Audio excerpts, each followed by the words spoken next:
Bueno, buenas tardes. General, Sandra, ¿podrían abrir la cámara, por favor?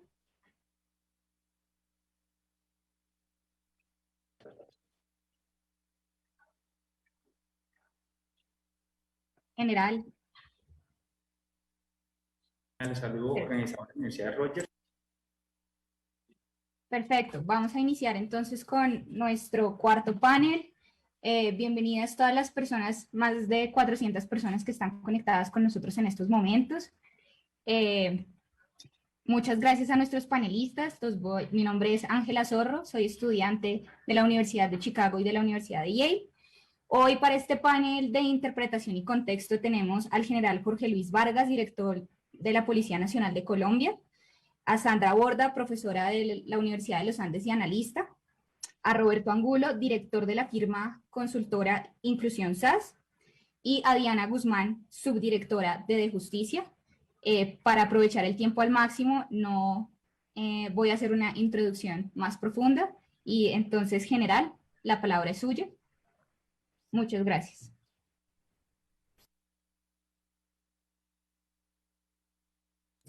Bueno, muy buenas tardes para todos.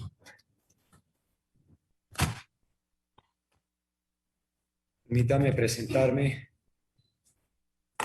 Soy el mayor general Jorge Vargas, director general de la Policía Nacional desde el 22 de diciembre del 2020. Y tomando posesión del cargo en enero.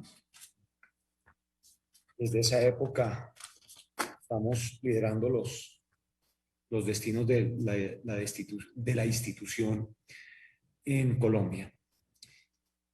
Permítame hacerles una breve introducción de lo que es la Policía Nacional de Colombia. La Policía Nacional de Colombia, a diferencia de muchas otras instituciones policiales en el mundo, tiene rango constitucional, surge de la Constitución y esta institución, que por su naturaleza es civil, de acuerdo con lo que dice el artículo 218, tiene como objetivo prioritario garantizar la seguridad, tranquilidad y la convivencia de las personas en Colombia. Y estoy hablando de la Constitución de 1991. Y antes de entrar un poco en el tema, era muy importante que ustedes lo supieran, porque son más de 400 personas y muy seguramente, pues, con todas las informaciones que se han dado estos días, y uno de los temas es la reforma policial y su categoría y su naturaleza, pues quiero decirles que la Constitución nos define como un ente civil, de naturaleza, imagínense. Lo que hace que una cosa sea una cosa y no otra. El ente es civil por naturaleza. Su naturaleza civil definido constitucionalmente. Constitucionalmente. Eso está en la Constitución de 1991. Es un cuerpo único en Colombia. Funciona como Policía Nacional, que ha sido una ventaja. Y esto también es importante decirlo en el contexto precisamente de lo que está sucediendo.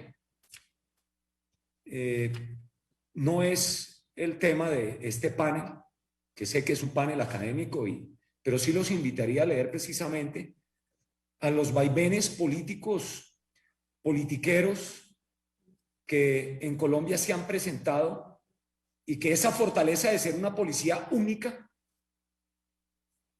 lo hace importante por el contexto del delito y de los retos que en seguridad ciudadana, seguridad pública, tiene este cuerpo policial. Este cuerpo policial tiene unos retos enormes desde hace más de 30 años en términos del narcotráfico. Narcotráfico que compra las armas para los grupos armados organizados, para el delito. Ha financiado el terrorismo por muchos años, el narcotráfico en nuestro país.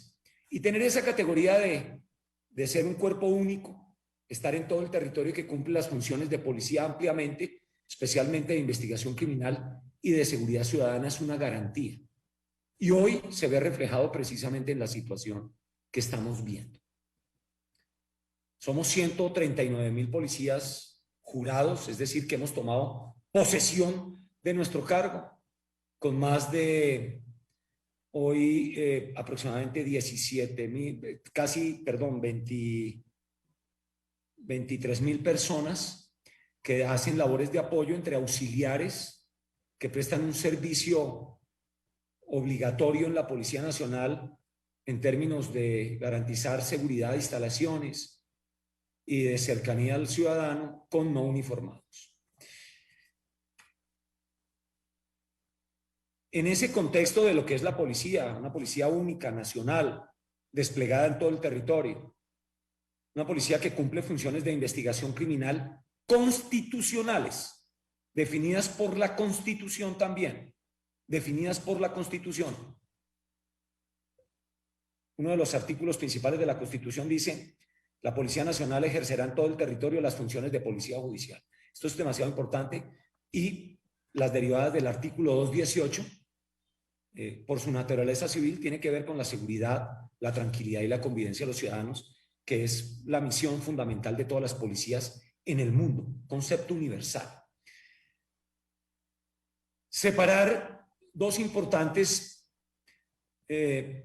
distinciones en el contexto de lo que está pasando hoy. El artículo 37 de la Constitución garantiza el derecho a la protesta, a marchar pública y pacíficamente, como lo define la Constitución. Es un derecho consagrado, en la Constitución. Y ese derecho, desde el año 91, la policía lo ha venido protegiendo, que es nuestro labor fundamental. En la misma Constitución, en su artículo 2, dice: de las autoridades de la República están constituidas para, y ahí desarrolla todo lo que las autoridades debemos hacer, de garantizar los derechos y hacer que los deberes se cumplan. Ese derecho es fundamental para la policía en el ánimo de protegerlo y garantizarlo. Desde esa época han sido millones de eventos, miles y cientos de miles de eventos de marcha pública y pacífica que la Policía Nacional, con el resto de autoridades, hemos protegido, hemos garantizado, hemos coordinado. Le hemos dado todas las garantías desde el punto de vista de protección, de seguridad ciudadana, de tranquilidad y de convivencia, para que las personas en su elemento de decisión democrática así lo usen. Hemos hecho unos desarrollos institucionales basados en doctrina, jurisprudencia internacional de la ONU, de convenios y tratados de Colombia, de convenios en derechos humanos desarrollados por el Estado colombiano y por muchísimos gobiernos. Desde la Constitución del 91 hemos desarrollado plenamente esa doctrina internacional, bajándola a nuestra legislación propia policial para desarrollar toda nuestra normativa interna en el ánimo precisamente de garantizar y de proteger ese derecho constitucional que tienen las personas. Esto no es nuevo, no es de ayer. Reitero, desde que salió la Constitución del 91, hemos venido en cada estadio y con cada gobierno haciendo un desarrollo propio del contexto, tanto con leyes de la República como con decretos y normatividad interna, que nos ha permitido siempre garantizar que ese millones y millones de personas hayan utilizado ese derecho constitucional democrático. Lo hemos bajado en instructivos, en directivas, se han creado herramientas, hemos definido protocolos de actuación, hemos definido con muchísima severidad y claridad principios regidos en la ley. Pero también es muy importante en este foro indicarles que todo ese desarrollo doctrinario basado en la Constitución y en las normas internacionales permanentemente es objeto de revisión por los entes de control.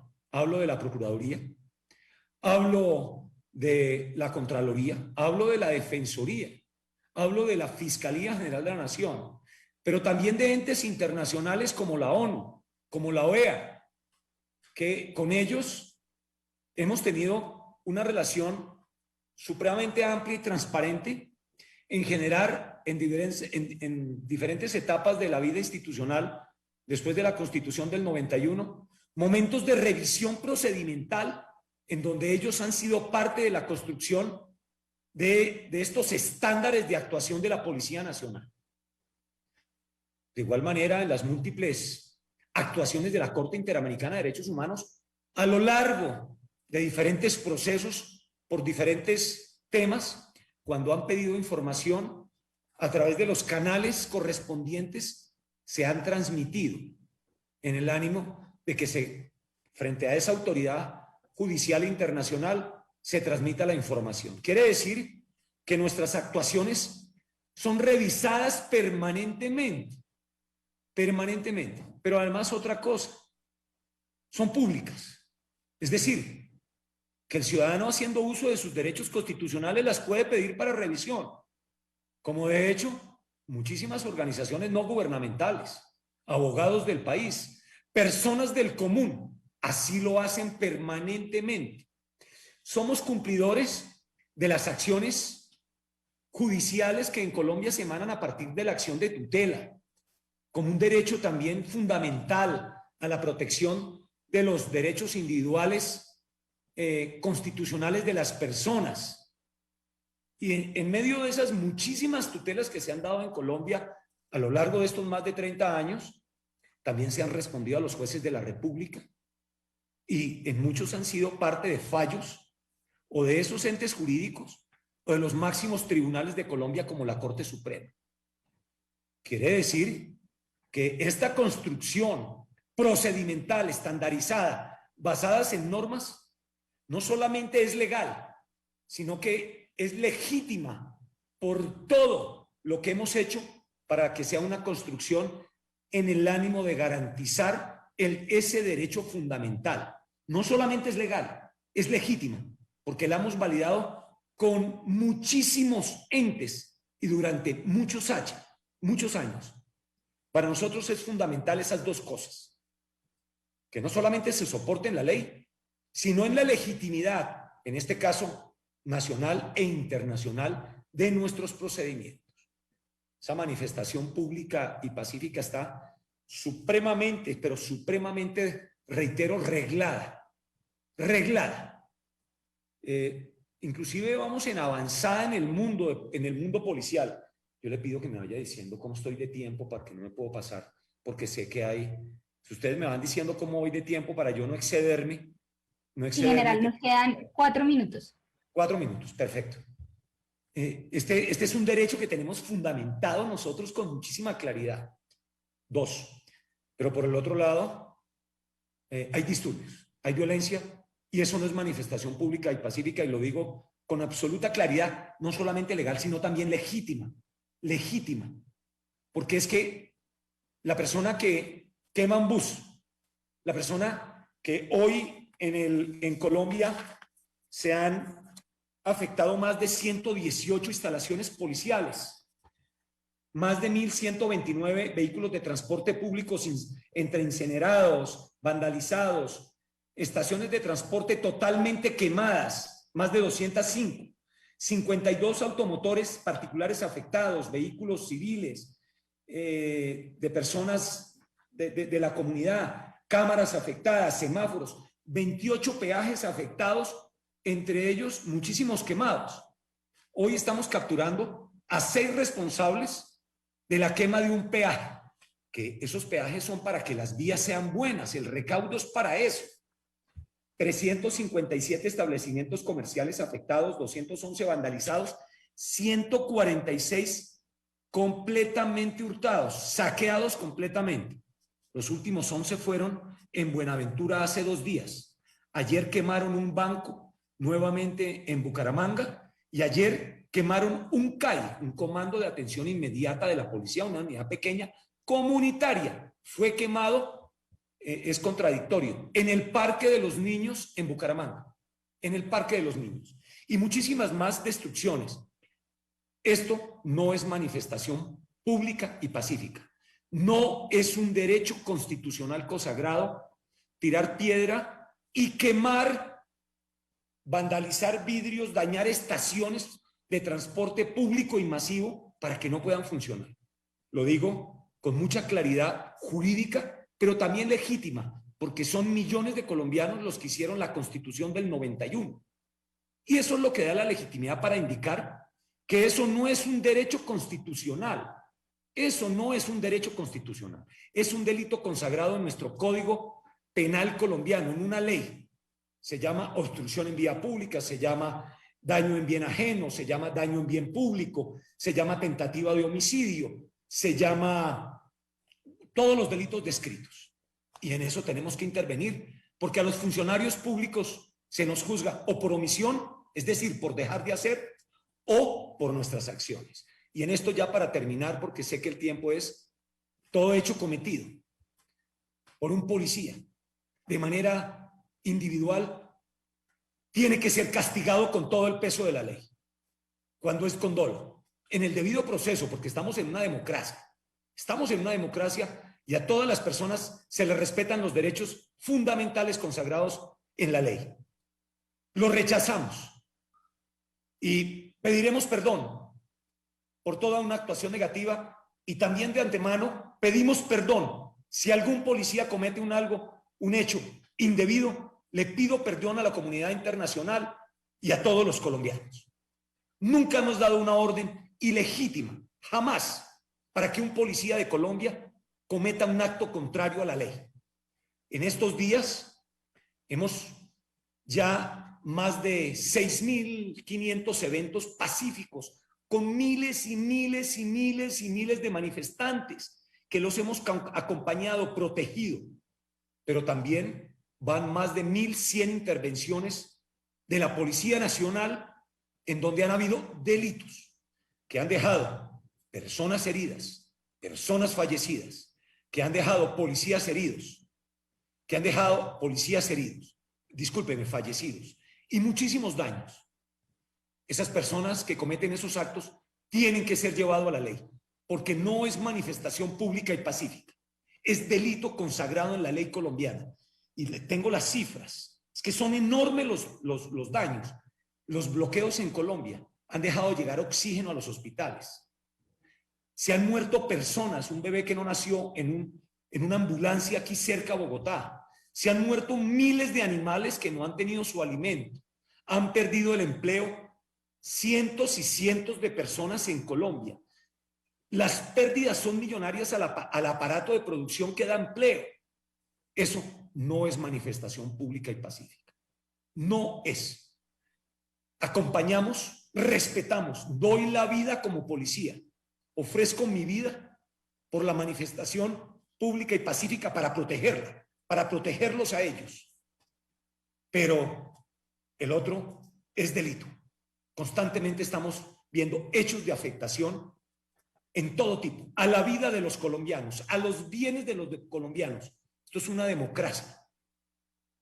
Les agradezco mucho el poder que ustedes me hayan escuchado. No sé si ya estamos bien de tiempo. Y si sí, general, ya nos pasamos un poquito de tiempo. Okay. Estoy atento si tienen gracias. Ustedes alguna pregunta, un gran saludo. Y quería hacer esas 3 precisiones importantes. El tipo de policía que tenemos, la manifestación pública y lo que no es, lo que es delito. Muchísimas gracias. Muchas gracias, general.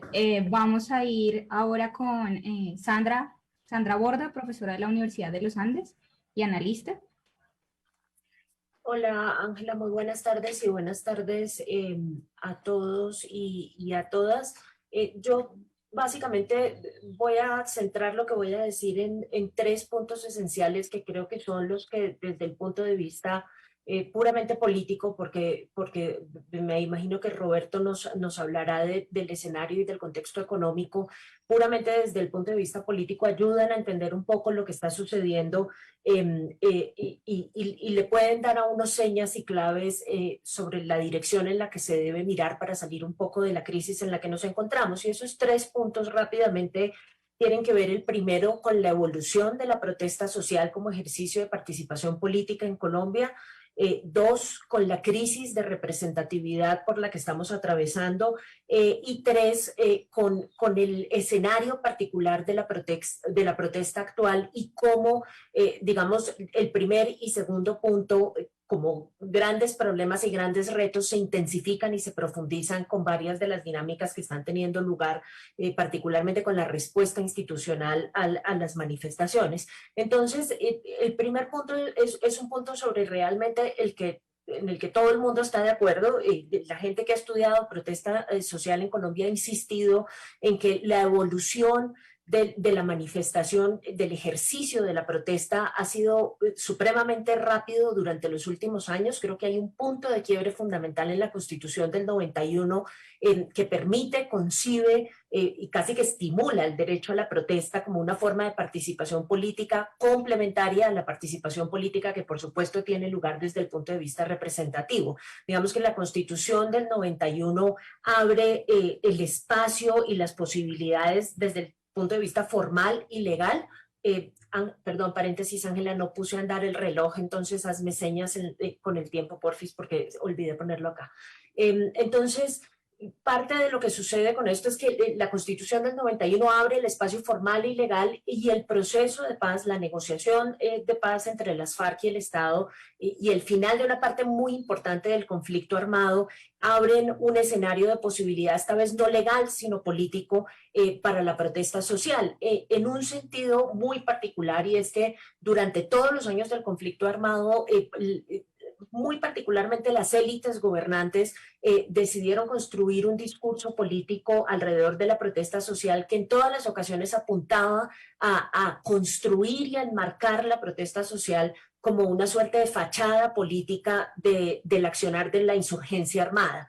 Siempre la acusación era que la protesta estaba infiltrada por las FARC o por otros movimientos guerrilleros y que básicamente era simplemente una manifestación vedada de los intereses de la insurgencia armada. Y eso tenía efectos grandes en la protesta social como una forma de participación política, porque primero, pues obviamente disuadía a la gente de participar en la protesta social. Es posible que estuviesen de acuerdo con las reivindicaciones, pero la sola idea o el velo de duda de acuerdo con el cual eso podía estar vinculado con los grupos ilegales hacía que la gente no saliera a ser parte de la protesta de una forma tan masiva como lo han hecho recientemente.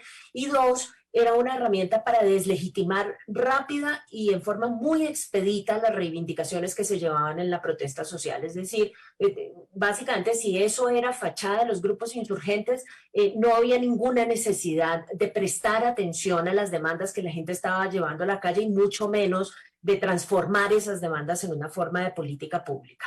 Con el proceso de paz, creo que lo que sucede es que básicamente ese velo de dudas sobre la protesta no se desaparece completamente, pero sí se hace muchísimo más tenue. Y creo que eso lo demuestra el hecho de que los distintos intentos de varios estamentos del Estado de otra vez presentar esta protesta social y la protesta social del 2019, incluso la de septiembre del año pasado, como ejercicios orquestados, coordinados y gestados por organizaciones criminales, cada vez tiene menos efecto político. En vez de disuadir a la gente a salir y en vez de deslegitimar, ese discurso lo que hace es producir más indignación y al contrario, digamos, estimular algún tipo de solidaridad con la protesta, sino más participación. Entonces creo que ese velo de duda que yacía sobre la protesta social, insisto, se ha hecho mucho más tenue, y eso hace que la protesta hoy pueda ser concebida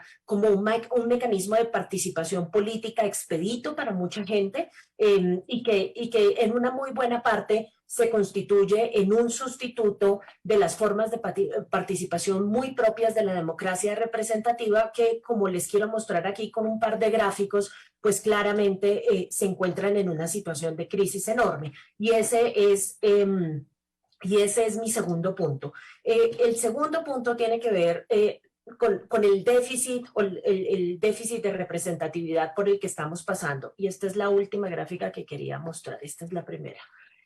Aquí, digamos, lo que es muy importante tener en cuenta es que esto no es un cliché y no es ni mucho menos un lugar común. Realmente el lugar en el que nos encontramos en este momento en materia de credibilidad de las instituciones es un lugar crítico. ¿Sí? No, hay mucha gente que dice, ay, bueno, los politólogos todo el tiempo están diciendo que estamos con déficit de representatividad. No, no, esta coyuntura realmente es una coyuntura preocupante. Y quiero llamar la atención básicamente sobre algunos datos de las encuestas que hace el Observatorio de la Democracia, que en el caso de Colombia son estudios que se adelantan en el Departamento de Ciencia Política de la Universidad de los Andes.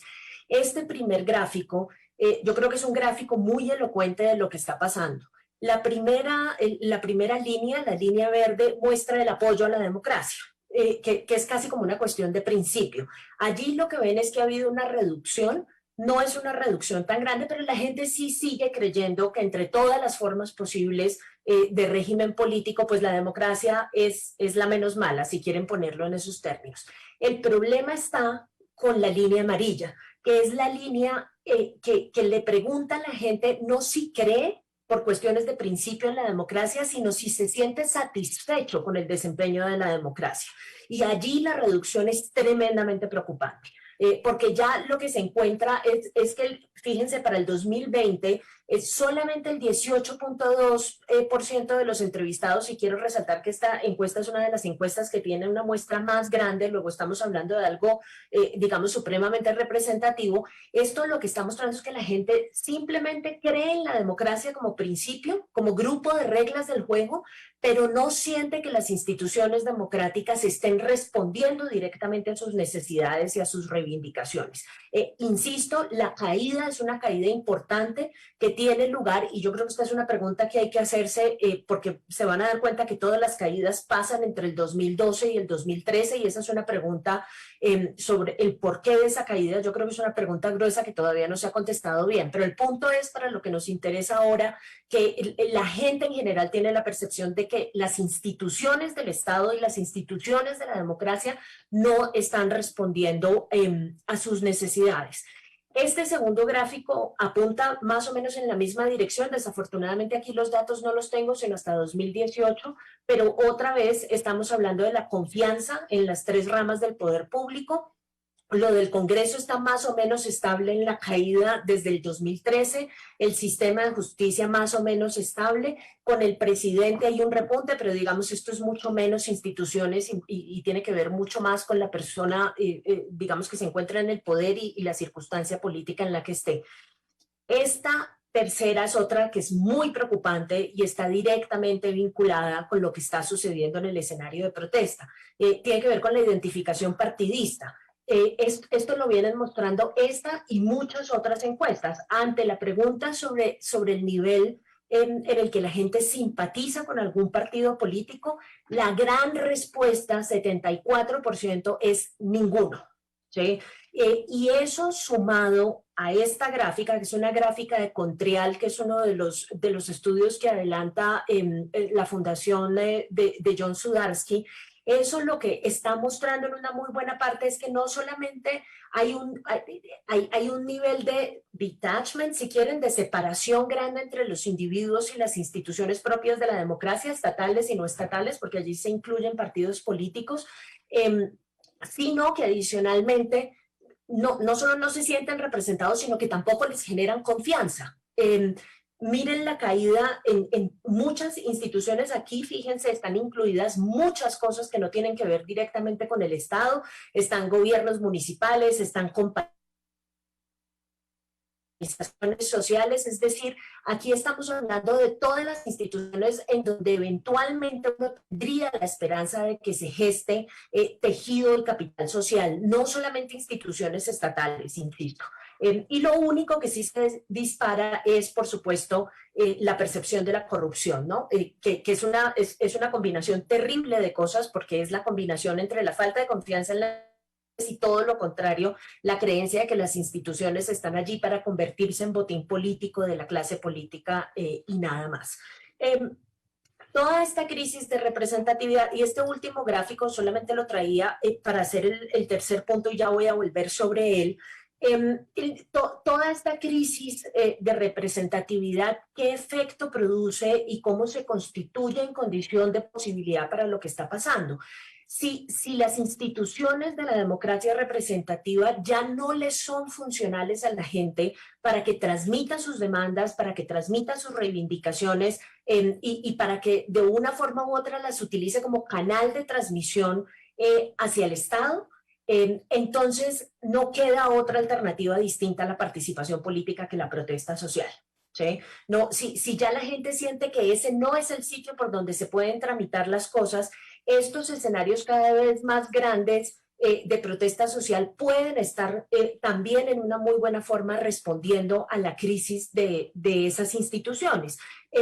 Con un agravante serio, y creo que es la paradoja de todo este asunto, y es que el proceso de resolución de esta crisis requiere necesariamente de la participación de todas esas organizaciones sociales e instituciones que tienen tan poca credibilidad entre la opinión pública y entre la ciudadanía, ¿sí? Entonces, puede que la crisis de representatividad sea muy efectiva para activar y para estimular la protesta social, pero en el escenario en el que las reivindicaciones de la protesta se tengan que convertir en una respuesta por parte de las instituciones, ahí tenemos un nudo gordiano que no tenemos cómo resolver porque la gente no cree en las instituciones estatales ni cree en las organizaciones sociales, ni siquiera que están a cargo justamente de organizar la protesta y creo que la personificación más clara de eso en esta coyuntura es el Comité del Paro.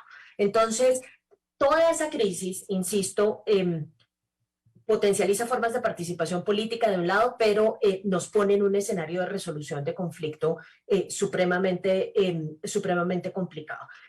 Termino con un punto sobre lo que está haciendo el actual escenario de protesta en ese panorama político que estoy tratando de dibujarles.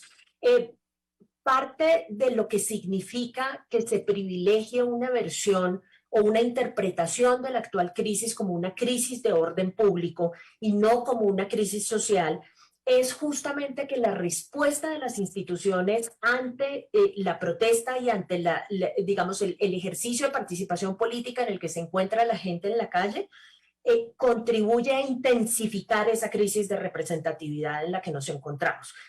Contribuye a que se pierda todavía más la confianza en las instituciones y esto hace que el problema se vuelva circular y que es lo que justamente hace que la gente se vaya a la calle.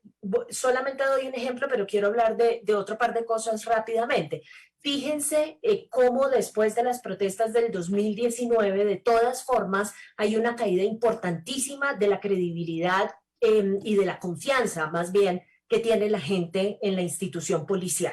¿Sí? Lo que uno se estaría esperando acá, si una de las demandas, obviamente, de la gente que está en la calle y de la protesta es justamente el cese del abuso policial y una relación de otra naturaleza entre la policía y la ciudadanía, uno se estaría esperando una respuesta policial distinta en esta ocasión que no contribuyera a seguir minando la confianza que tiene la gente en la institución policial. Sin embargo, estamos en el escenario totalmente opuesto y es muy probable, me atrevo a predecir, que del proceso que estamos viviendo actualmente en un año o año y medio vayamos a terminar con un nivel todavía menor de confianza de la gente en la institución policial.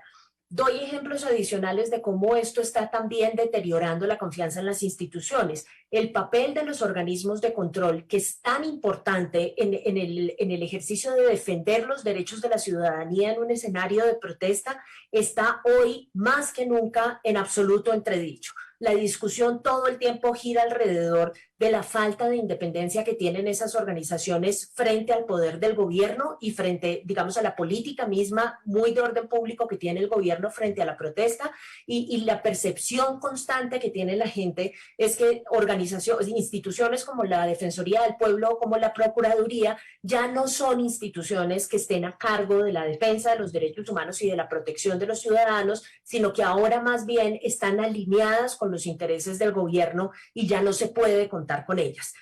Como esos ejemplos podría darles muchos acerca de cómo en esta coyuntura particular lo que estamos haciendo, insisto, es profundizando un problema con el que ya veníamos antes de la protesta, y básicamente estamos dando muy pocos pasos en dirección entonces de resolver esa suerte de nudo gordiano que describo que ya se venía presentando desde el 2012 y 2013 en materia de la relación entre la ciudadanía y las instituciones del Estado.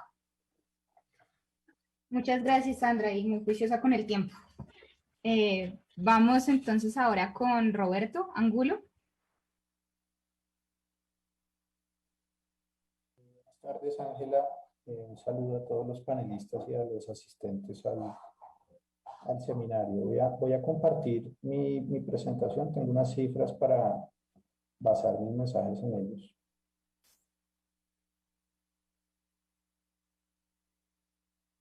¿Hoy lo estamos viendo? Sí. Sí, lo vemos perfecto. Entonces, quiero utilizar algunas cifras para sustentar mi lectura de la protesta, ¿sí? En lo que tiene que ver con las posibles demandas sociales que se están haciendo y algunas razones del descontento. Quiero utilizar algunas cifras no para analizarlas en profundidad, sino para ilustrar los mensajes que quiero decir. Lo primero es esta foto.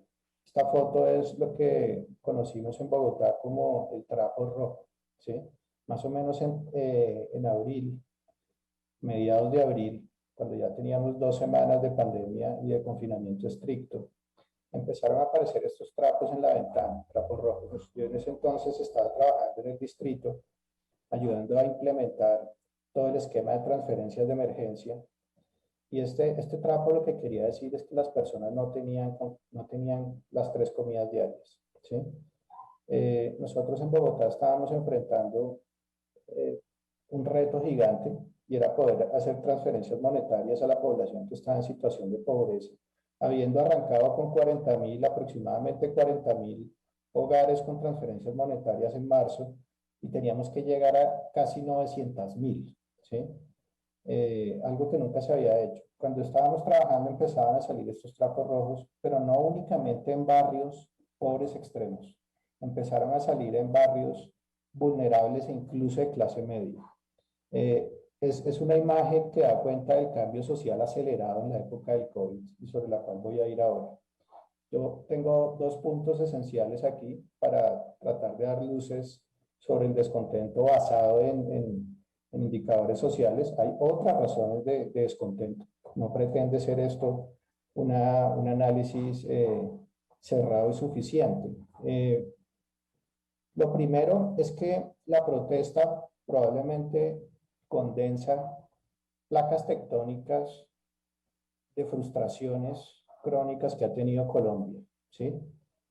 No únicamente el malestar por el efecto del COVID, ¿sí? Ya hubo una marcha en el 2019, ya hubo una protesta, hay un antecedente muy importante, pero a esas placas tectónicas se le suma la crisis del COVID, ¿sí? Esas placas tectónicas de descontento las quiero explicar con tres gráficas, 3 imágenes, si se quiere. Colombia aún, en el periodo en el que América Latina tuvo un mayor cambio social, Colombia, América Latina, es la década ganada, se le llama eso. Aún en esa época de grandes transformaciones, Colombia tuvo un cambio social desequilibrado, inequitativo y fragmentado, ¿sí? Escogí 3 tipos de fragmentación, pero hay más. Escogí 3 para ilustrar el punto. Fragmentado por clases sociales, fragmentado geográficamente por una relación centro-periferia y fragmentado según el grado de urbanización.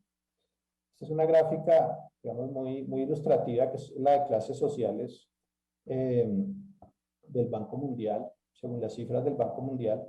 Aquí lo que ilustramos nosotros es simplemente el cambio de esa década ganada. La década ganada del 2002 al 2014. Colombia casi que redujo a la mitad su pobreza y duplicó la clase media. Pero aún esa década ganada tiene 31% de población vulnerable. Tiene 40% de población vulnerable, que es la línea amarilla. Es decir, el 40% de la población tenía una alta probabilidad de caer en pobreza y el 27% era pobre, aún en esa década ganada, ¿sí? quiero detenerme en el último dato, porque bueno, voy a pasar aquí. Este es el dato con las cifras actualizadas.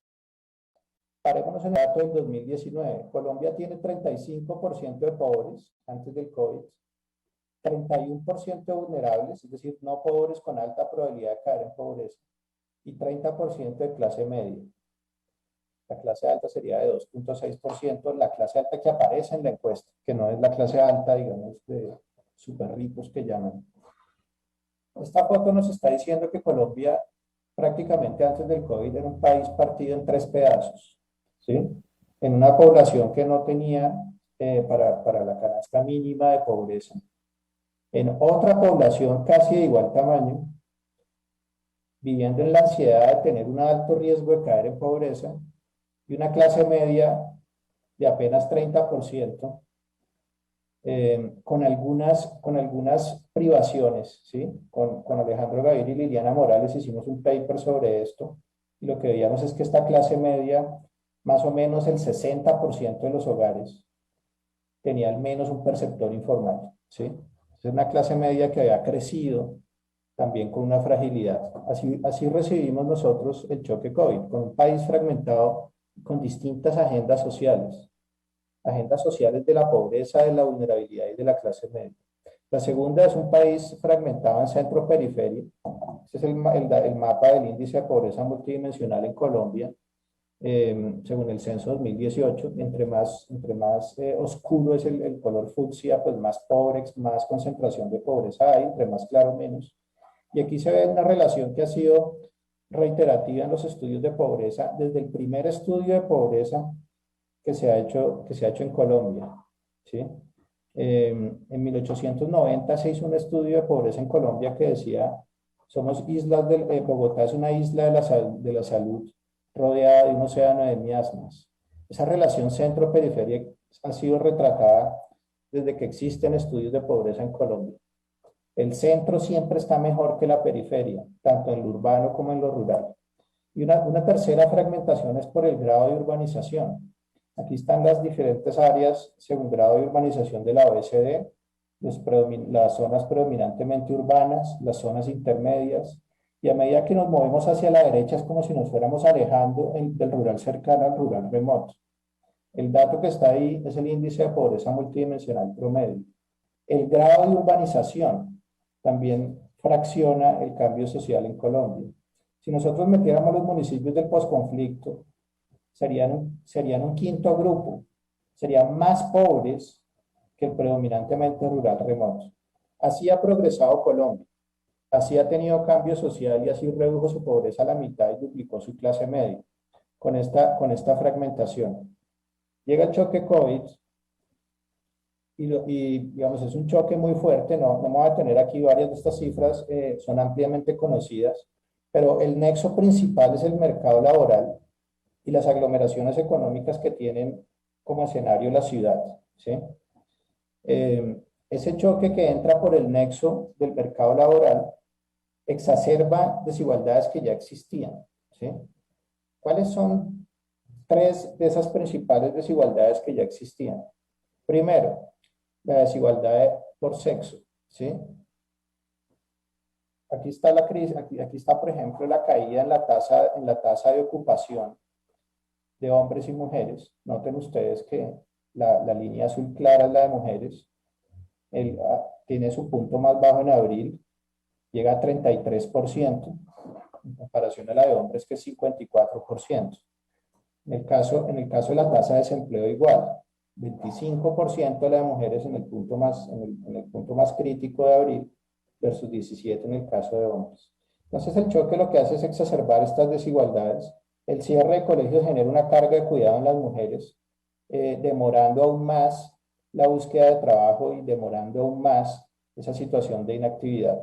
Ese choque se convierte en algo asimétrico, en contra de los pobres, ¿sí? En contra de la población pobre y vulnerable. Todos en Colombia, todos los hogares se afectaron de alguna manera por el choque COVID, ¿sí? Todos los grupos sociales, pero ese choque fue asimétrico en contra de los más pobres. La gráfica de total nacional vemos que el golpe en ingresos del quintil 1 es 24, ¿sí? y en el quintil 5, quintil 1 es el 20% más pobre, quintil 5 10% más pobre, 20% más pobre, 10%. Y más en ciudades, casi que se doble. Las ciudades vienen a ser el escenario de ese choque COVID. Después de eso, tenemos aquí la cifra de pobreza. Esta cifra la vimos hace 2 semanas. En el total nacional pasamos de 35 a 42, ¿sí? Si ustedes se fijan en esta serie que arranca del 2012, este dato, pasar la pobreza de 35 a 42, que fue lo que nos pasó en el último año, es el cambio de pobreza más alto que se ha registrado en la historia de Colombia desde que hay mediciones. Nunca, de un año a otro, había cambiado la pobreza a este nivel de magnitud. Un dato que es interesante y que ha dado para muchas discusiones es la convergencia entre lo urbano y lo rural, ¿sí? Pasó algo que nadie se esperaba. Los datos de pobreza rural y pobreza urbana se juntaron. Esa famosa brecha de pobreza que perseguíamos desde hace mucho tiempo aquí, en este año atípico, se juntan, ¿sí? ¿Por qué se juntan? Porque la crisis tuvo escenario en las ciudades, porque lo rural acumuló más ayudas, porque la línea de pobreza rural es más baja, porque el PIB agropecuario no se redujo, y porque la gratuidad en servicios públicos tuvo efectos sobre la canasta de la ruralidad. Claramente esto no va a ser sostenible, pero este es el resultado que nosotros vemos en pobreza. El escenario de la crisis fue las ciudades, que es el tiempo en donde estamos viendo la protesta, ¿sí? En las ciudades vimos incrementos de la pobreza del orden de 15% en Barranquilla y 5% en Quibdó. Casi que las grandes ciudades están casi todas en las variaciones más altas de pobreza. Estas variaciones son absolutamente extraordinarias en magnitud, impensables en otro momento. Nadie lo hubiera creído si uno dijera Barranquilla va a aumentar 15 puntos porcentuales de pobreza de un año a otro, ¿sí? Entonces, esto fue lo que pasó en las ciudades. Las ayudas en las ciudades no fueron suficientes. Las ayudas en las ciudades mitigaron cerca de entre 1.5 y 3 puntos de pobreza. Las ciudades están demandando empleo, ¿sí? Activación del tejido productivo. Esto se vio reflejado después en un tema que es supremamente relevante para entender la protesta, que es el porcentaje de jóvenes que no estudian y no trabajan, ¿sí? Y no solamente de jóvenes en esta situación, sino desagregados en jóvenes hombres y jóvenes mujeres, ¿sí? Fíjense que para el total nacional, el porcentaje de hombres jóvenes que no estudian y no están trabajando es de 20% y de las mujeres es de 34%. ¿Sí? Y así nos movemos en un gradiente entre ciudades que va desde cifras que en el caso de las mujeres ascienden hasta el 42%, es decir, más de 4 mujeres de cada 10, más de 4 mujeres jóvenes de cada 10 están en esta situación. ¿Sí? Todo este choque nos lleva a un cambio social, ¿sí? Vuelvo a la gráfica de clases sociales como la tenemos ahora. Muy complicado, ¿sí? Vemos que la pobreza aumentó de 35,7 a 42,5. La vulnerabilidad pasó de 32 a 30, cayó. ¿Por qué cayó la vulnerabilidad? Porque se cayeron a la pobreza, ¿sí? Los que eran no pobres y tenían alta probabilidad de caer en pobreza se cayeron a la pobreza. Y la clase media, y este es un dato supremamente relevante que entregó el DANE hace una semana, cayó 5 puntos porcentuales también, pasó de 30 a 25. Entonces, el COVID exacerbó una cantidad de desigualdades en Colombia. Colombia venía acostumbrado a tener un cambio social fragmentado en donde unos grupos siempre estaban viendo que otros progresaban a mayor velocidad, ¿sí? Siempre la periferia viendo que el centro progresaba a mayor velocidad, siempre las ciudades pequeñas viendo que las ciudades grandes o las rurales viendo que las ciudades intermedias progresaban a mayor velocidad. Yo quiero detenerme en este último dato. Colombia tiene una situación muy complicada después de tener un país partido en 3 pedazos, pobres, vulnerables y clase media. La crisis exacerba todas esas desigualdades. En un solo año, tuvimos una protesta en 2019, estamos en otra, casi que un año después, ¿sí? Cuando comparan el caso de Colombia con el de Chile, ¿sí? Estamos olvidando justamente esta gran heterogeneidad que tiene Colombia que no tiene Chile. En Colombia hay gente marchando porque tiene hambre. En Colombia hay gente marchando porque es pobre. En Colombia hay gente marchando porque vive en la ansiedad, es no pobre y vive en la ansiedad de caer en la pobreza.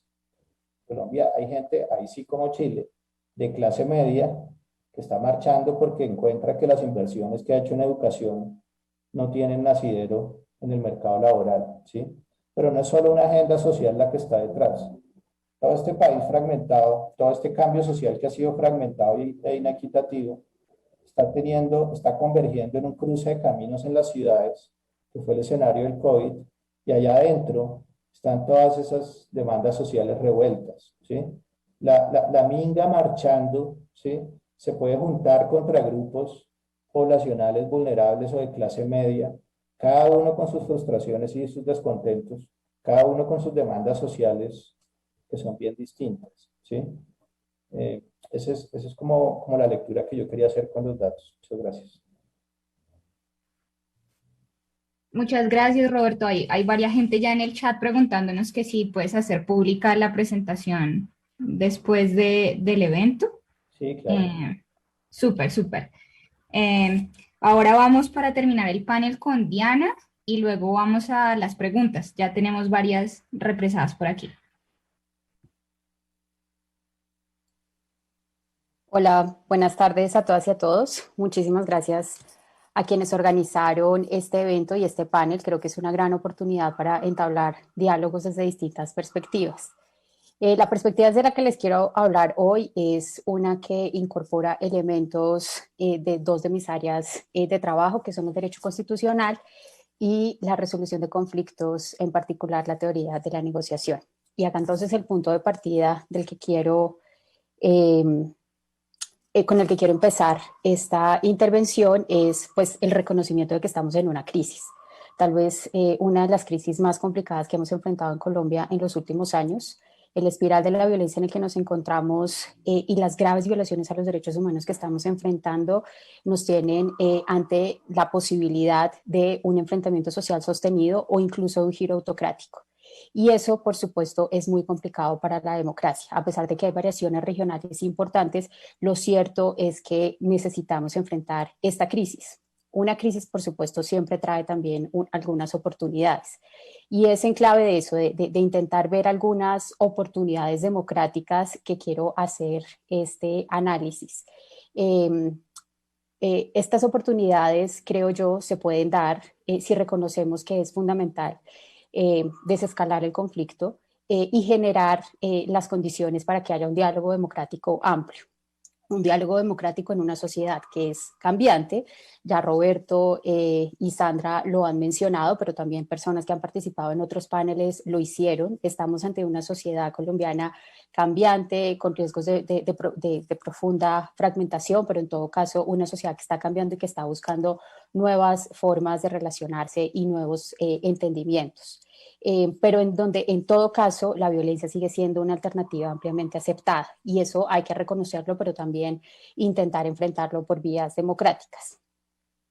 Esta necesidad o este diálogo democrático amplio, que es el que creo hacia donde debemos transitar en los próximos días y meses, pues debe verse reflejado además en cambios institucionales en diferentes ámbitos. No estoy hablando solamente de la estructura tributaria del país, estoy hablando, por ejemplo, de qué pasa con la policía, qué pasa con los órganos de control y qué pasa en general con todas estas instituciones y desarrollos del Estado en donde se concentra en buena medida el descontento social que se ha venido mapeando a lo largo del día. Ahora bien, para que este diálogo democrático amplio sea posible, pues es necesario entonces profundizar los elementos que son necesarios para ese diálogo. ¿Y cuáles son algunos de esos elementos? Pues uno tiene que poder integrar bien cuáles son las partes del diálogo, tiene que poder mapear cuáles son las distintas partes que tienen que sentarse en este diálogo, en esta negociación y dar muestras de que en efecto se puede confiar en la otra parte, de que en efecto se puede llegar a establecer unos intereses comunes a partir de los cuales se pueda llegar a acuerdos, pero sobre todo hay que mostrar que se puede tener confianza en que los acuerdos se van a cumplir. ¿Y qué es lo que ha ocurrido hasta ahora en el contexto de esta crisis o cómo llegamos a esta crisis? Pues básicamente, y acá me voy a concentrar en la perspectiva institucional. ¿Cuál ha sido la respuesta institucional a la crisis? Porque ahí hay unos elementos muy interesantes y muy importantes que son en últimas las que han generado la profundización del descontento y las dudas sobre la posibilidad de tener estos diálogos democráticos amplios que se vean reflejados en cambios institucionales concretos. Lo primero que quisiera resaltar entonces es que la respuesta que le ha dado el gobierno a la protesta y a la movilización social ha sido una mala gestión. El gobierno ha gestionado mal la protesta. Y no me refiero solamente a la estigmatización de la protesta con la que arrancó todo esto. Desde el 28 de abril estamos escuchando a distintos voceros del gobierno utilizando distintas formas de estigmatización de la protesta. Ya Sandra mencionó alguna de ellas, pero entre otras se destacan el énfasis en el vandalismo y el énfasis en la idea de que esta protesta es una protesta infiltrada. Profundamente infiltrada y que incluso el origen de la protesta es la infiltración, desconociendo o limitando la importancia que tiene el descontento en la movilización social actual. Pero además de esta estigmatización de la protesta, pues tenemos lo que creo que en este momento está siendo más complicado, que es la falta de un rechazo enfático por parte del gobierno nacional a las violaciones graves a los derechos humanos que están ocurriendo en el contexto de la protesta. La información oficial que tenemos, que se empezó a producir hace muy poco, hace mucho énfasis en la destrucción de propiedad privada, en los efectos supuestos de los bloqueos, pero muy poco énfasis en esas violaciones graves a los derechos humanos que están viviendo y que están experimentando las personas que están protestando y que se están movilizando. Y sumado a eso, tenemos una ruta poco clara para el diálogo. Por ejemplo, no está claro cuál es el mecanismo de diálogo que va a permitir realmente integrar a las distintas partes que están participando en esta protesta, no solamente al comité del paro, sino a los distintos movimientos que han confluido en esta protesta. El diálogo que impulsa el gobierno parece convertirse en el último recurso y no en esa primera alternativa democrática para poder gestionar la protesta y para poder enfrentar el descontento social que existe en este momento. Y bueno, pues a todo esto se suman preguntas como, por ejemplo, ¿a quién ha llamado al diálogo? ¿Con quién quiere sentarse en la mesa de negociación? ¿Y cuáles son los marcos de entendimiento que finalmente están dispuestos a desarrollar para poder llevar a cabo este diálogo? Eso es por parte del gobierno, pero eso me lleva a un segundo punto, que es el tema de cuál ha sido la respuesta por parte de la policía. Y acá creo que es clave reconocer y hacer un análisis profundo de cuáles son los patrones del uso de la fuerza por parte de la policía y el SMAT. Lo que estamos viviendo hoy en el contexto de esta protesta que empezó el 28 de abril de este año no es nuevo en términos de cómo se llevan a cabo o cómo se hace el uso de la fuerza por parte de la policía. Por el contrario, tenemos, un antecedente reciente que fue justamente el de las protestas del año 2019, con algunos antecedentes además en las protestas del 2005.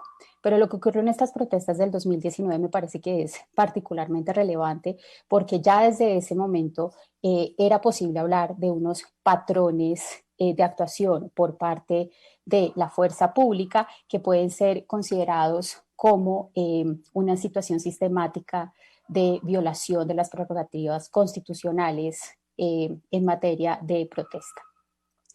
Y ahí entonces quisiera enfatizar lo que ya constató la Corte Suprema de Justicia en la sentencia del 22 de septiembre del 2020, que es una sentencia que emite en el contexto de una acción de tutela presentada por varias organizaciones, entre ellas de justicia y, bueno, académicos y otras personas. En esa acción de tutela, la Corte Suprema de Justicia en su sala de casación civil reconoce que existen unos patrones de actuación por parte de la policía y en particular del SMAT que constituyen violaciones a los derechos fundamentales de quienes protestan y en particular del derecho a la protesta pacífica. Esos patrones incluyen la intervención sistemática, violenta y arbitraria de la fuerza pública en manifestaciones y protestas, la estigmatización frente a quienes sin violencia salen a las calles a protestar, el uso desproporcionado de la fuerza y en particular de armas letales y de químicos y las detenciones ilegales y abusivas por parte de la fuerza pública.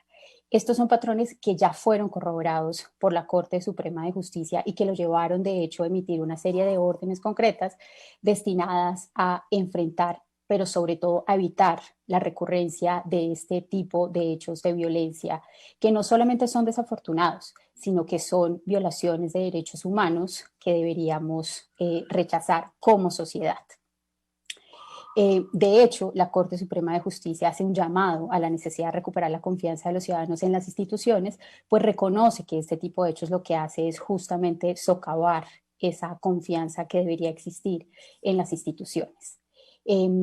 En el contexto de esta nueva violencia, de esta nueva protesta, la que surge a partir del 28 de abril del presente año, y constatando que estos patrones se siguen presentando, las organizaciones que presentaron la acción de tutela en el 2019 y solicitaron el desacato. El desacato es una instancia judicial, no es una instancia, bueno, es un recurso que va a permitir abrir un nuevo momento de diálogo para ver qué se puede hacer para evitar que esta situación vuelva a ocurrir.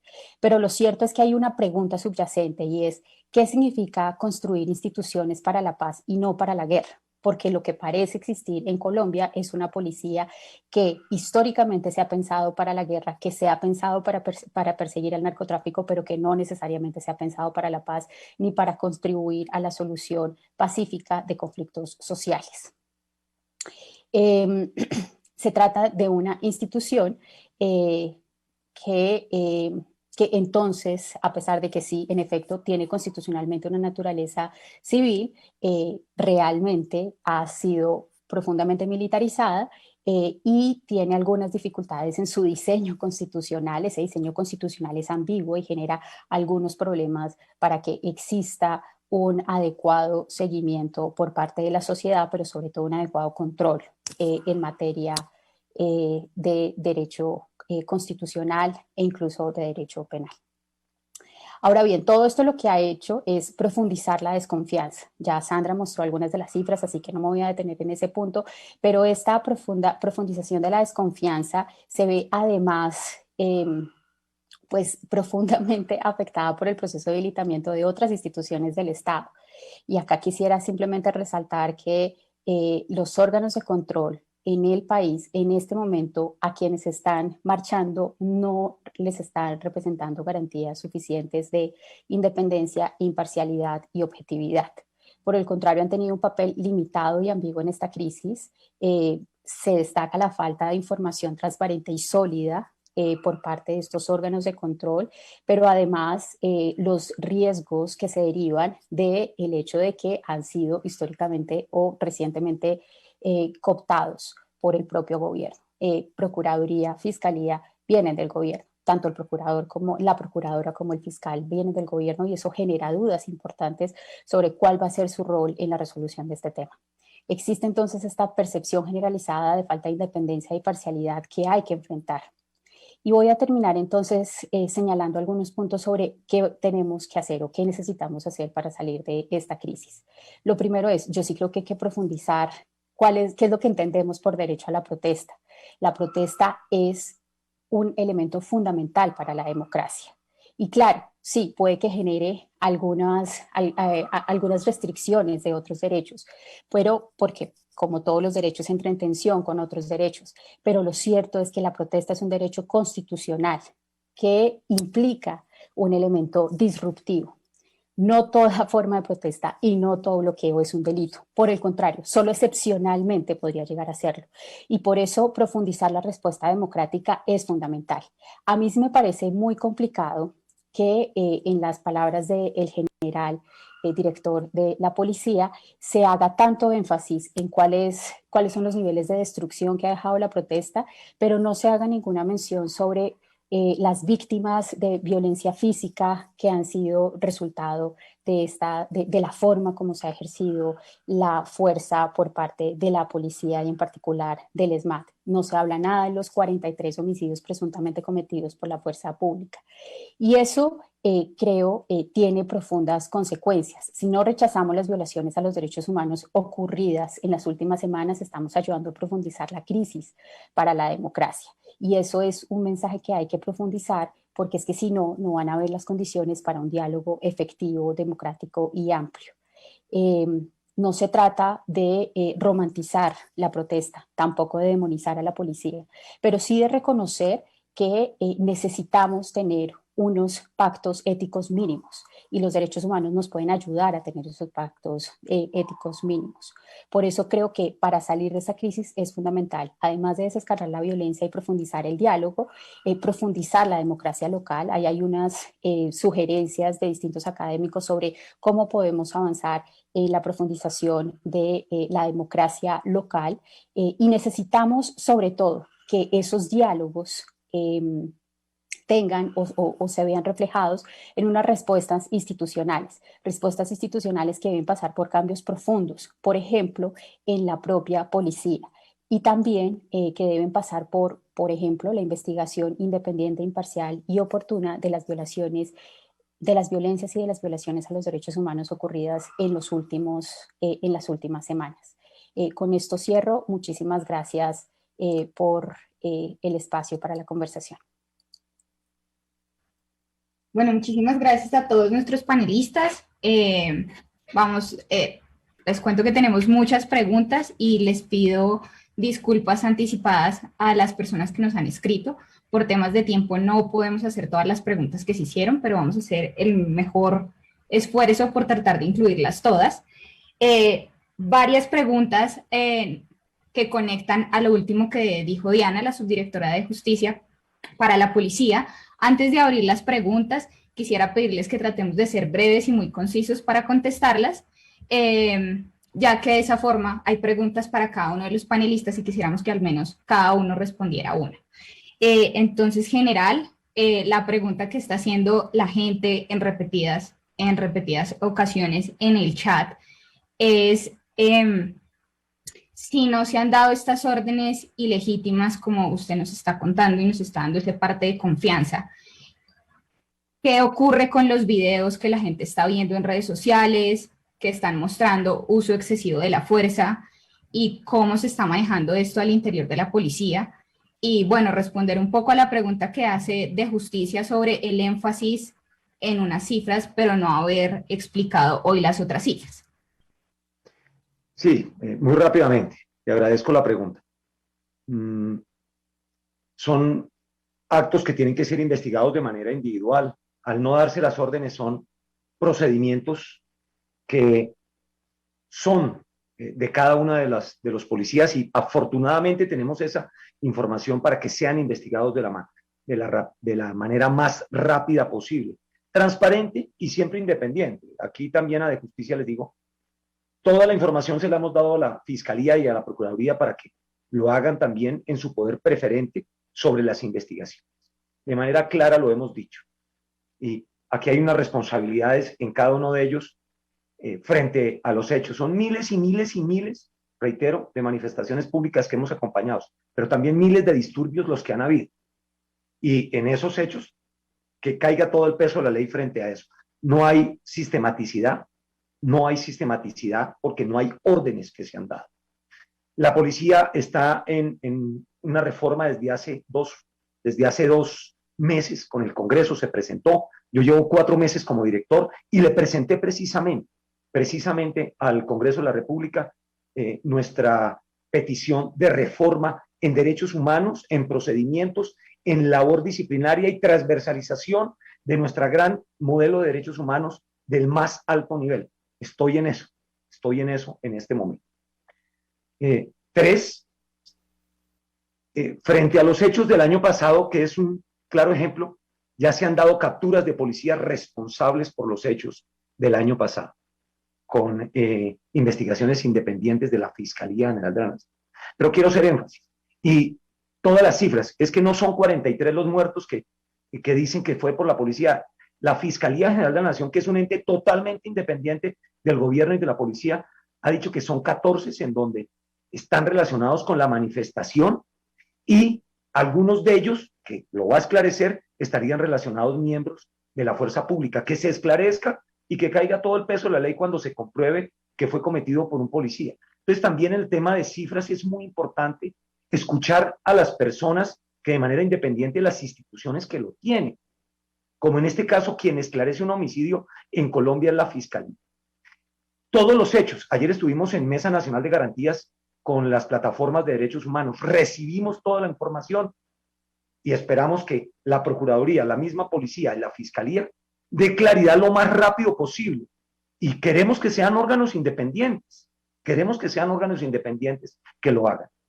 Queremos, y todo nuestro sentido, a cualquier víctima en Colombia, le mandamos siempre un saludo de condolencia, de solidaridad y que se esclarezca lo más rápido posible, venga de donde venga. De igual manera, a los policías heridos.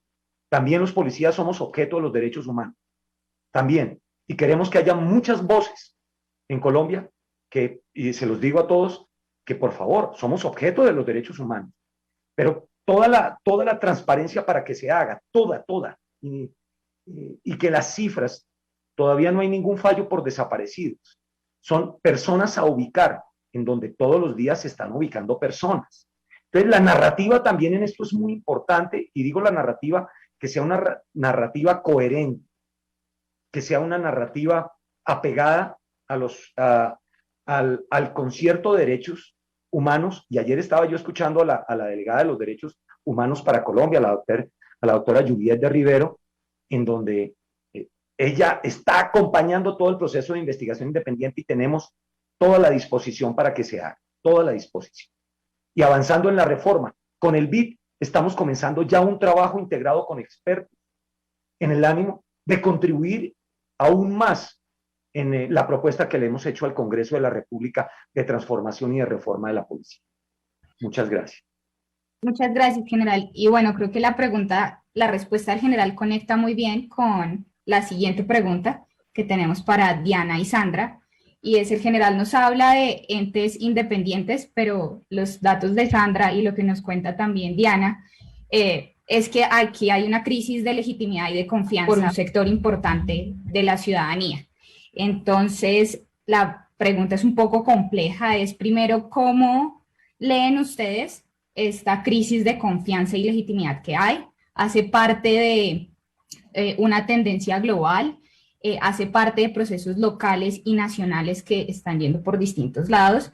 Y la pregunta ahí es, bueno, ¿qué instituciones nos quedan en el país en las que ustedes digan, estas instituciones todavía la gente o la mayoría de los ciudadanos las ven como instituciones legítimas que puedan mediar en este diálogo y ayudarnos a salir de la coyuntura de legitimidad en la que estamos?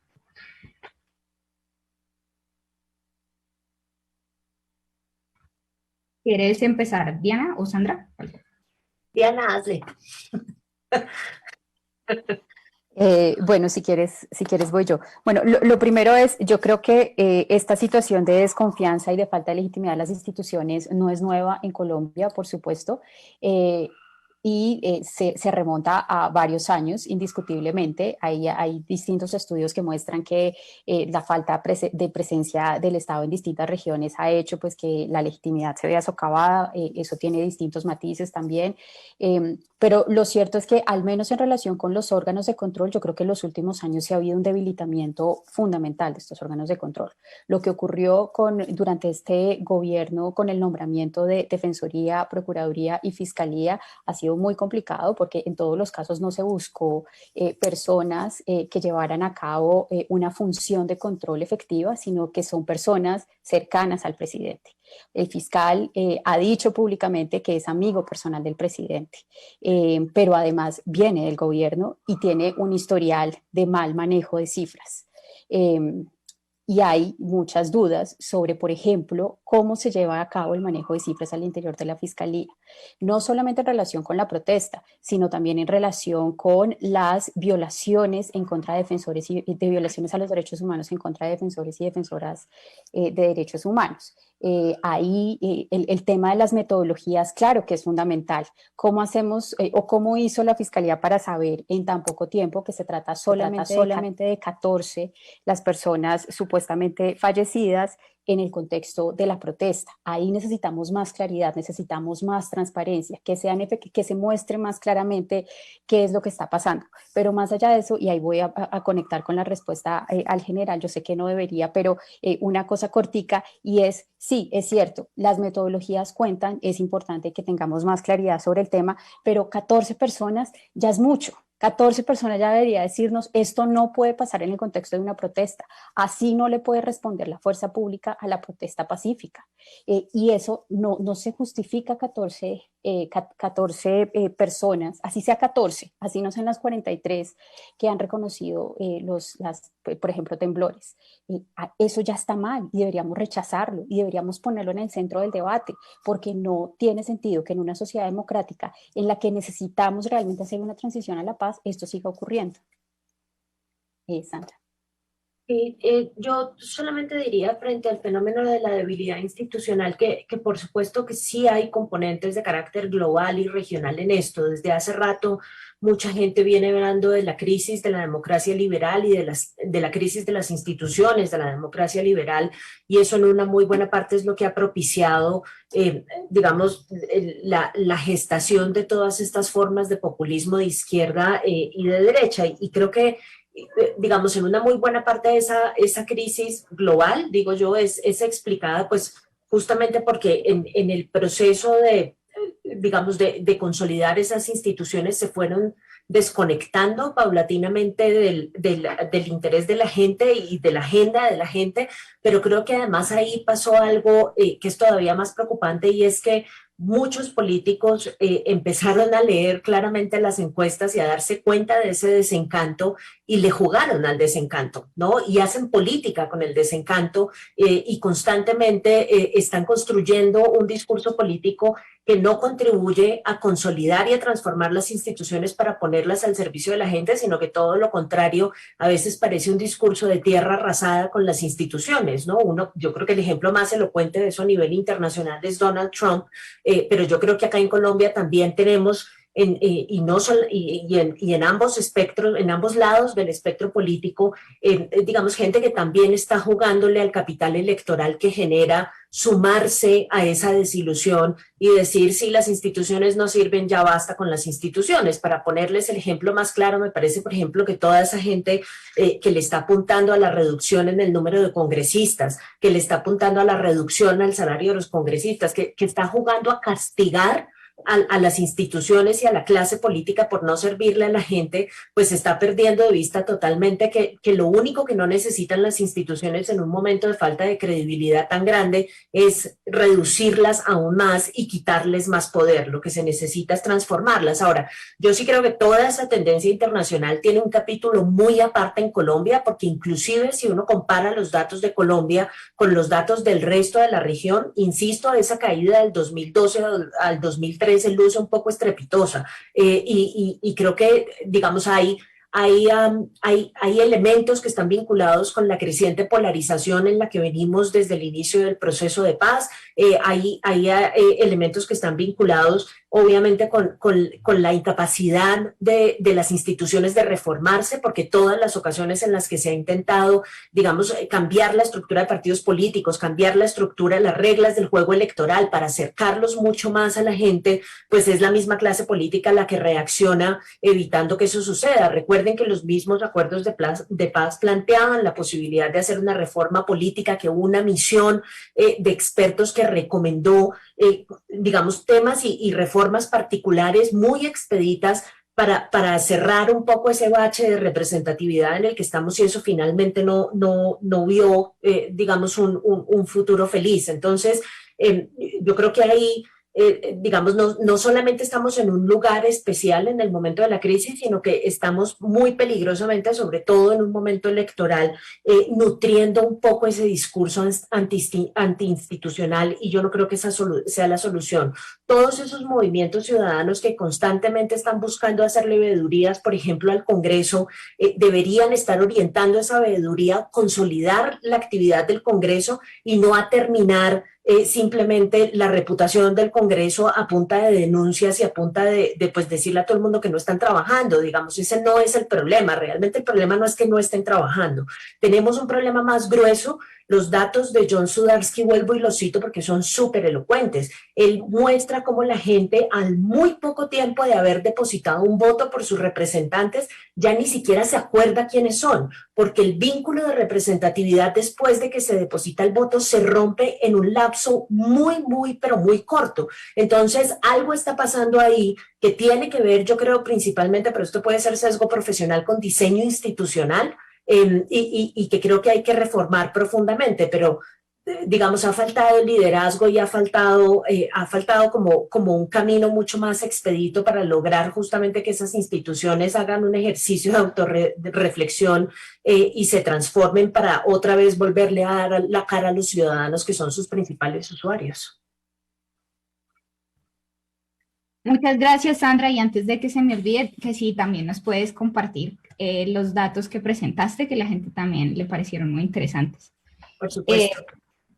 Bueno, vamos a terminar el panel con la última pregunta, que sería para Roberto, y quiero conectarla con lo que nos decían Diana y Sandra, y con lo que tú mencionabas del tema de pobreza, y conectarlo con los testimonios que tuvimos en la parte de la mañana, que nos hablaban de, bueno, hay mucha gente joven protestando y el perfil de esta gente económicamente hablando es bien particular, ¿no? Jóvenes que no tienen o no han tenido acceso a la educación, y si han tenido acceso a la educación, pues hacen parte justamente donde tú nos mencionabas que le pegó la pandemia a la economía colombiana, que fue el mercado laboral. Entonces, ¿cómo ves tú que con el desarrollo que estamos teniendo en los últimos, o sea, en horas, las últimas horas, en la economía colombiana y lo que está pasando alrededor del mundo, pues hacia dónde debemos enfocar los esfuerzos y en dónde están los puntos claves donde tenemos que tratar de lograr converger las dos partes, tanto gobierno como manifestantes, para lograr un mayor crecimiento y reducir la brecha de pobreza que tenemos? Yo creo que, o sea, el mensaje que quiero como reiterar es que en el último año Colombia enfrentó una escalada de pobreza que es inverosímil. O sea, nadie más, o sea, había visto algo así en otra generación.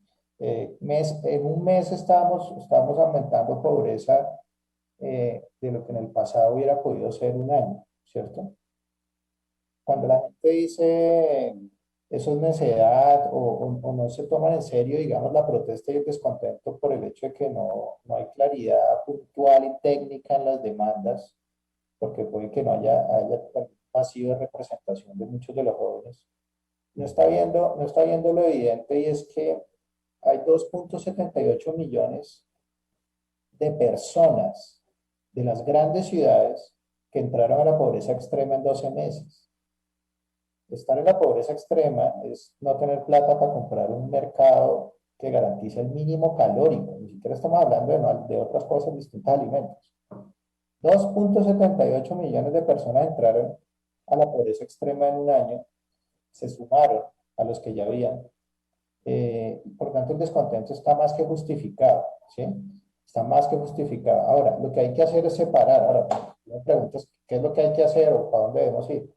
Lo primero es entender, ¿sí?, que es absolutamente razonable y verosímil el descontento que se le sumó al del 2019 después de la pandemia, por todo lo que está pasando. Lo segundo es separar, ¿sí? Yo creo que la protesta yo la identifico como un crisol. Un crisol es como en donde todo se revuelve, ¿sí?, y se funde, y se vuelve difícil de separar las cosas. Y si queremos entender, tenemos que separar la marcha indígena, separar la marcha de la clase media, separar la marcha del pobre extremo. Todas son una marcha y todos son un descontento. pero cada grupo tiene demandas distintas, ¿sí? Eso es lo que me parece fundamental. Necesariamente nos toca hacer un alto en el camino, ¿sí? Y reconsiderar nuestras preferencias sociales. Hay una cosa que dice Marta Nussbaum, que lo dijo en un momento, yo me acuerdo que por allá en abril o mayo del año pasado, ella dice, nunca antes nos habíamos enfrentado cara a cara, ¿sí? Al cambio social tan acelerado como lo estamos viviendo en la pandemia. Casi que por la ventana la gente pidiendo plata, sale uno un rato y ha cambiado todo el panorama, todos los locales cerrados. Esa experiencia, ¿sí? Ese face to face a la crisis debería cambiarnos en nuestras preferencias sociales. No se trata de escoger un programa, ¿sí? ¿Cuál es el programa mejor? Sí, también, ¿sí? ¿Cuál es el programa mejor para mitigar la pobreza? Es una reflexión honda, ¿sí? De cambio en las preferencias sociales y de encontrar nuevos canales redistributivos para poder enfrentar un golpe tan severo como el que tuvimos. Y eso pues se da en la discusión política, ¿no? Es lo que han hablado los otros panelistas. Ahí es donde se moldean esas preferencias sociales que pueden cambiar el rumbo. Bueno, muchas gracias a nuestros panelistas. General, discúlpeme, estamos cortos de tiempo ya, tenemos los 5 minutos para cerrar. 30 segundos, 30. Ya. Quería pedir un favor simplemente, y aprovechando este foro importante, unas ideas de ustedes que nazca de este foro también, y si nos las pueden enviar. Queremos encontrarnos con los jóvenes, queremos encontrarnos con Colombia, queremos reconciliarnos con el país y estar con todos, y que de este foro saliera algo también para que nos ayuden como policía a volver a estrechar ese vínculo con la sociedad y fortalecer toda nuestra actuación. Esto para nosotros sería magnífico. Quería terminar con eso y pedirles ese favor. Ojalá que de este foro salgan unas ideas muy importantes también para la Policía de Colombia, y agradecerles mucho. Muchísimas gracias. Claro que sí, general. Muchas gracias por ese último comentario. Además, estoy segura de Justicia ha estado rotando ya un documento en el que tiene varias propuestas. Entonces, que este evento sirva de un puente, como puente para que podamos hacer ese intercambio de ideas, pues nada, nos hace más felices que lograr ese objetivo. A todas las más de 400 personas que están conectadas con nosotros, muchas gracias por seguir con nosotros. Sabemos el desgaste que tienen después de más de 5 horas de conexión. A nuestros panelistas, pues gracias infinitas por haber aceptado estar con nosotros en medio de tanto evento y de todo lo que está pasando. Y en tan poco tiempo haber creído en este espacio. Muchas gracias.